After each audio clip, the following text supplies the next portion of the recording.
લીંબાયત વિસ્તારમાં પારિવારિક ઝઘડામાં પત્નીનું ગળું દબાવી હત્યા કરનાર હત્યારા પતિની પોલીસે ધરપકડ કરી છે. લીંબાયત વિસ્તારમાં કૃષ્ણાનગર ખાતે રહેતા જીતેન્દ્ર માળીએ તેમની પત્ની ગીતાંજલિબેન સાથે ઝઘડો થતા ગળું દબાવી હત્યા કરી નાખી હતી. જે અંગે પોલીસ ફરિયાદ નોંધાતા જ સુરત પોલીસ કમિશનર અનુપમસિંહ ગેહલોત, ખાસ પોલીસ કમિશનર ઝામીર, નાયબ પોલીસ કમિશનર કાનન દેસાઈ અને મદદનીશ પોલીસ કમિશનરની સૂચનાને લઈ PINK કામડિયાની ટીમ પેટ્રોલિંગમાં હતી. ત્યારે PSI KH ચૌધરીની ટીમના ASI અંકિત તથા અનારનું પોલીસ કોન્સ્ટેબલ સાજણ અને યુવરાજસિંહે બાતમીના આધારે તથા ટેકનિકલ વર્કઆઉટના આધારે હત્યારા પતિ મૂળ મહારાષ્ટ્રનો અને હાલ લીંબાયત કૃષ્ણાનગર વન ખાતે રહેતા દિલીપ આનંદામાળી મહાજનને ઝડપી પાડી સળિયા પાછળ ધકેલી દીધો હતો.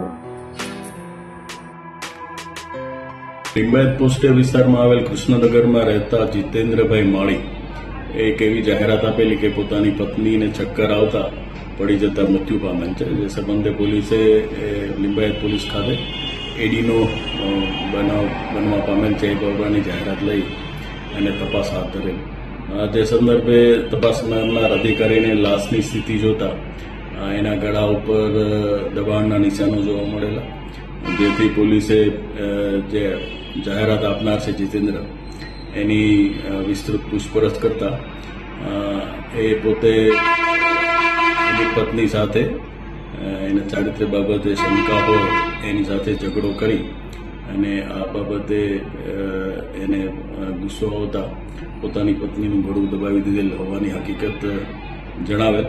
જે સંદર્ભે જે મરણ જનાર છે ગીતાંજલિ એના ભાઈને બોલાવી એની સાથે એની પૂછપરછ કરતા એના ભાઈએ હકીકત જાણેલ અને પોલીસે આ સંદર્ભે ખૂનનો ગુનો બનતો હોય ગુનો દાખલ કરી અને આજે આરોપી છે જીતેન્દ્ર એની ધરપકડ કરેલ છે.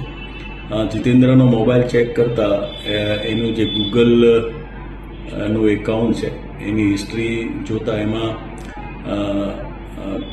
ક્યારે કોઈ વ્યક્તિને શ્વાસ ઊંઘાવવાથી શું થઈ શકે, ક્લોરોફોર્મ ક્યાં મળી શકે, એ સિવાય યુટ્યુબની હિસ્ટ્રી પણ જોતા પણ એમાં પણ કઈ રીતે માણસને જે છે એ શ્વાસ ક્યાં સુધી અટકાવી શકાય, એનું કેવી રીતે મૃત્યુ પામે અને ક્લોરોફોર્મ ક્યાં મળી શકે, મેડિકલ શોપમાં મળે કે નહીં, આ બાબતની હિસ્ટ્રી જોવા મળે.